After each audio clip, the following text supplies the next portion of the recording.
For those that aren't into Glocks, or they just, maybe they bought a Glock and they haven't had a lot of experience with it yet, haven't put a lot of rounds downrange, this is just something to tell you that Glock Bite does suck. So what is Glock Bite? Glock Bite is this right here. You see that mark on my hand? What that is caused by is just due to the design of the Glock handgun. If you have big meat hooks like mine, you can see where this lines up with the slide, the bottom of the slide. It's from the slide reciprocating over and catching your flesh right there, causing a cut or a scrape.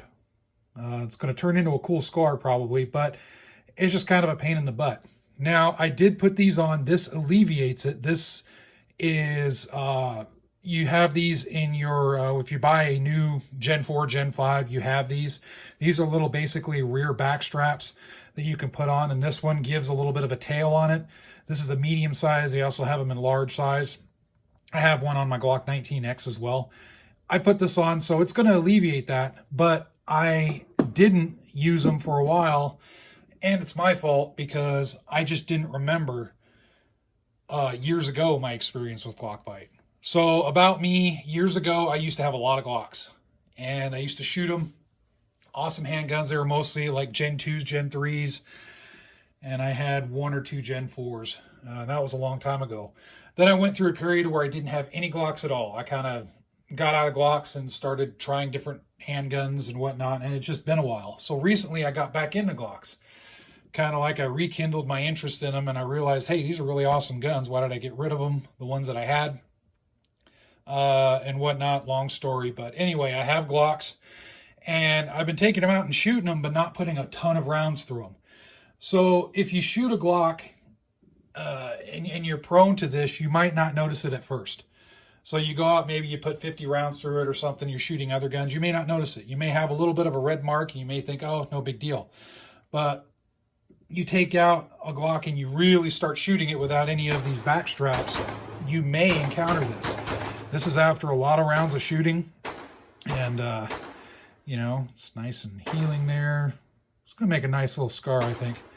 But it starts to become a pain in the rear. And you may notice it on gloves, too. If you wear gloves a lot when you're training, you may start tearing up your gloves over time, just depending on what type of gloves you got. So one thing that really helps, especially with the Gen 4 and Gen 5s, is they have these back straps. And I threw them on, realizing that, hey, these back straps are awesome. And I'm going to use them for pretty much any other Glock purchase that I have, as long as it's a Gen 4, Gen 5, obviously, and it can be done. I'm going to use these. Awesome, awesome deal. And I encourage you guys and gals to do it if you deal with this. Don't write off the gun if you have this.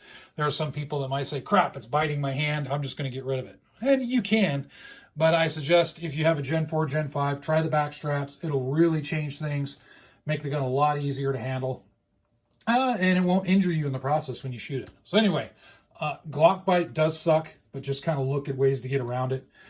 For the older Glock owners, if you have the Gen 2, Gen 3, I believe there are some aftermarket things you can buy, aftermarket little back straps that you can buy. I can't comment on how comfortable they are because I've never used them. But I believe there are some, I don't know the brand names off the top of my head, but you can buy, and it's almost like these. It'll give you a little bit of a tail there, so that way it keeps the slide off the meat of your hand. So in any case, it sucks, but just pay attention to it. It's something that you may not notice right away until you actually do a good range visit and you actually start putting a lot of rounds. You know, you put a couple hundred rounds down range with the Glock, you might realize, holy crap, this thing's biting the hell out of me. So it's kind of the modern version of hammer bite. 1911s and Browning high powers had the hammer bite, and now here, this is the Glock slide bite. Anyway, just wanted to share that with you guys. If that happens to you, feel free to try and get a product before just writing the gun off, because Glocks are great guns. It's just one of those things. And obviously, Glock knew it was a problem because they started including these in the Gen 4s and Gen 5s, and all for the better. So, all right, thanks a lot for watching as always. Stay safe out there.